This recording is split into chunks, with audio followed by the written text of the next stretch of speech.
আসসালামু আলাইকুম রহমতুল্লাহ বরকাতুহু। তে বন্ধুগণ, আশা করি আল্লাহ পাকের রহমতে সকলে সহি সালামত আছেন। তে কবি গাজী আক্কাসাল ইউটিউব চ্যানেল 017140885009 এর পক্ষ থেকে আপনাদের সকলের প্রতি রইল একান্ত আন্তরিক শুভেচ্ছা ভালোবাসা। তে বন্ধুগণ, এখন আপনাদের সামনে যে বয়ানটা রাখবার চেষ্টা করব, বয়ানটার নাম হলো গলনালীর মানে যে গলার ভিতর আর কি, এক কথায় বুঝলেন না, গলার ভিতরের রোগে মহা চিকিৎসা। কি? গলার ভিতরের রোগের মহা চিকিৎসা।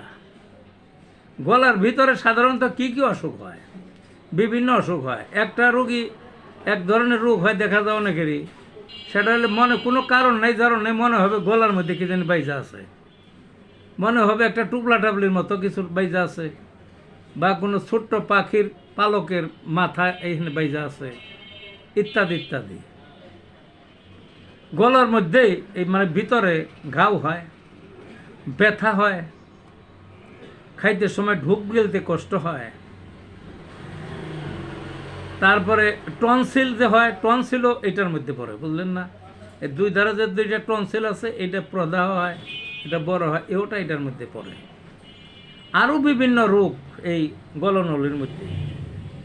হোমিওপ্যাথিতে খুব ভালো ভালো চিকিৎসা আছে। কিছু ওষুধের পরিচয় করিয়ে দিই আগে। আর্জেন্ট নাইট গলায় যাই হোক খুব কাজ করে।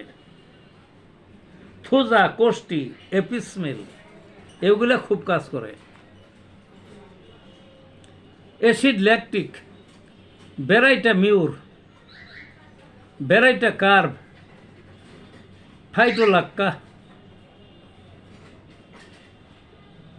ল্যাক ক্যানাইনাম, এই ওষুধগুলো সচরাচর ব্যবহার হয়।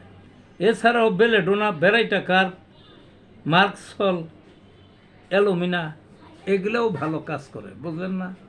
গলার ভিতরে কাজ করে। যাই হোক, তে একের চিরতরেই মুক্তি পাওয়া যায়। এগুলার যদি দুইটা তিনটা ওষুধ বা সর্বোচ্চ দুইটা ওষুধও যদি একবারে ব্যবহার করা যায়, লক্ষণ অনুযায়ী সেরে যাবে এই গলনালীর যে কোনো রোগ। ভালো থাকুন বন্ধুগণ।